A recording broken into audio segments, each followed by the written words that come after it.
السلام علیکم ورحمۃ اللہ وبرکاتہ۔ الحمدللہ رب العالمین، اللہم صلی علی محمد۔ میرے معزز سامعین کرام، آپ کے سامنے سورہ بقرہ کی آیت نمبر 84 پڑھوں گی۔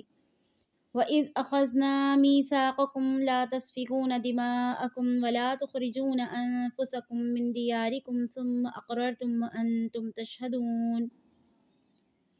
مختصر حمد و ثنا کے بعد آپ کے سامنے اس آیت کا سادہ ترجمہ رکھتی ہوں۔ وَإِذْ أَخَذْنَا مِيثَاقَكُمْ، اور وہ وقت بھی یاد کرو جب ہم نے تم سے پختہ وعدہ لیا تھا، لَا تَسْفِكُونَ دِمَاءَكُمْ، کہ تم آپس میں خون ریزی نہ کرو گے، وَلَا تُخْرِجُونَ أَنفُسَكُمْ مِنْ دِيَارِكُمْ، اور نہ اپنے بھائی بندوں کو ان کے گھروں سے جلا وطن کرو گے، ثُمَّ أَقْرَرْتُمْ، تم نے اس بات کا اقرار کیا، وَأَنْتُمْ تَشْهَدُونَ، اور اس چیز کی تم گواہی بھی دیتے ہو۔ مفسرین کرام تفاسیر میں بیان فرماتے ہیں کہ اللہ تعالیٰ نے یہود سے 4 عہد لیے تھے، 4 وعدے لیے تھے۔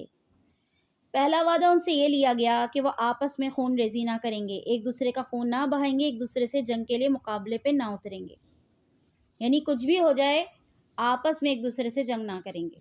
دوسرا، ایک دوسرے کو جلا وطن نہ کریں گے، مطلب ایک دوسرے کو اپنے علاقوں سے بدر نہ کریں گے، نکال باہر نہ کریں گے، ہجرت پر مجبور نہیں کریں گے۔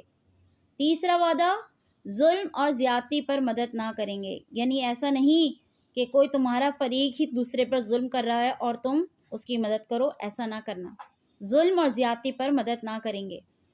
چوتھا وعدہ ان سے یہ لیا گیا کہ فدیہ دے کر قیدیوں کو چھڑا لیا کریں گے، یعنی اگر کبھی تمہارے کوئی بھی بھائی بہن، تمہارے مذہب کے پیروکار اگر قیدی بن جائیں گے، کہیں پر قید ہوں گے دوسرے لوگوں کے پاس، تو تم کیا کرو گے؟ فدیہ دو گے اور ان کو چھڑا لیا کرو گے، آزاد کرا لو گے، ان کو قید میں نہیں رہنے دو گے۔